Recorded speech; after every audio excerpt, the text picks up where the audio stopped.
सर्दियों के आगमन के साथ ही गुजरात की अलग अलग जगहों पर विदेशी पक्षी आकर्षण का केंद्र बने हैं।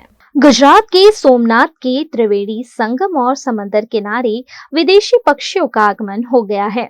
जैसे ही ठंड का प्रमाण बढ़ता है, सुंदर से सीगल पक्षी का आगमन यहाँ हर साल होता है, जो सोमनाथ आने वाले श्रद्धालुओं में भी आकर्षण का केंद्र बनते हैं। यह पक्षी यूरोप, रूस समेत के देश से भारत आते हैं, क्योंकि इस दौरान वहां खूब बर्फबारी होती है और ऐसे में गर्माहट पाने के लिए यह पक्षी भारत आते हैं और समंदर, नदी या तालाब के किनारे कुछ महीने निवास करते हैं। जैसे ही गर्मी की शुरुआत होती है, यह पक्षी भारत से वापस अपने देश चले जाते हैं। इन दिनों सोमनाथ में ऐसे ही पक्षियों को समंदर किनारे उड़ता हुआ देखा जा सकता है, जो सैलानियों में भी आकर्षण का केंद्र बने हैं।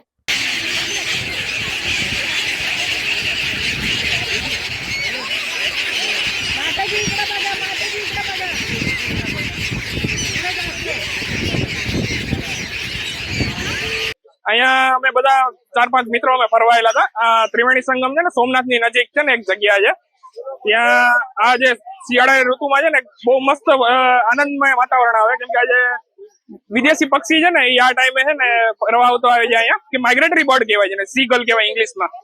ઈ નોર્થ અમેરિકાથી છે ને મિડલ ઈસ્ટ થઈને છે ને અહીંયા માઇગ્રેશન પૂરું કરે અને છે ને અહીંયા આ ટાઈમ બેસ્ટ હોય છે એને નિહાળવા માટેનો। અહીંયા લોકો બધા આવી રીતે ગાંઠિયા ને એવું ખવડાવતા હોય અને જે એકદમ પેલો વાતાવરણનો માહોલ હોય ને એકદમ આનંદમય હોય છે એમ। અમે દર શિયાળામાં અહીં આવીએ છીએ અને આ રંગબેરંગી વિદેશી પક્ષીઓ અહીં આવે છે।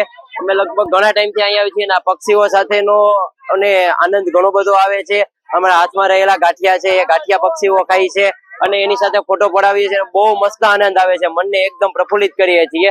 લગભગ અમે છેલ્લા 5 વર્ષથી દર શિયાળામાં સોમનાથ દાદાના દર્શન કરવા આવીએ છીએ અને ત્રિવેણી સંગમના स्थान पर આવી અહીં રહેલા પક્ષીઓને ગાંઠિયા ખવડાવીએ છીએ અને એકદમ એનો આનંદ લઈએ છીએ।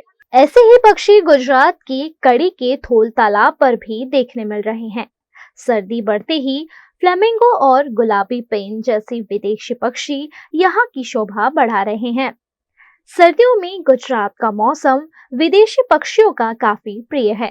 ऐसे में न्यूजीलैंड और यूरोप के देश से हजारों की संख्या में पक्षी सर्दी का मौसम बिताने गुजरात आते हैं। कड़ी का यह तालाब इन दिनों विदेशी पक्षियों से भरा हुआ है।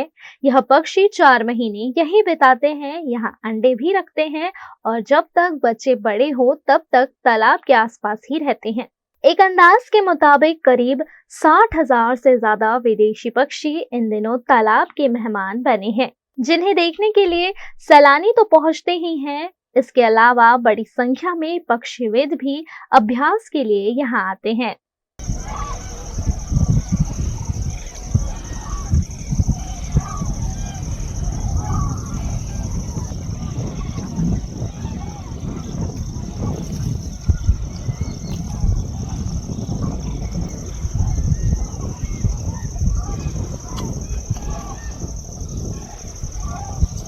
આ થોર છે કડી તાલુકો અને જિલ્લો મહેસાણાનું આ થોર અભયારણ્ય છે। અહીંયા આ તળાવ છે, તેની અંદર ઘણા પક્ષીઓ છે, અંદર માછીમારી કદાચ થતી હશે, એના માટે આ નાઇટ પેટ્રોલિંગ કરીએ છીએ અને રાતે પેટ્રોલિંગ કરી જાળીઓ ભેગી કરી જાળીઓ સળગાવી છે। કદાચ પક્ષીઓ હોય તો એને કાઢીને મુક્ત કરીને ત્યાં રિલીઝ કરીએ છીએ અને કોઈ બી કડી તાલુકામાં કોઈ બી રેસ્ક્યુ હોય એ કામ અમારું છે, તેને રેસ્ક્યુ કરી સુરક્ષિત લઈ અને વાઇલ્ડ લાઈફ કેર સેન્ટરમાં ત્યાં એડમિટ કરીને સારવાર પહોંચાડીએ છીએ।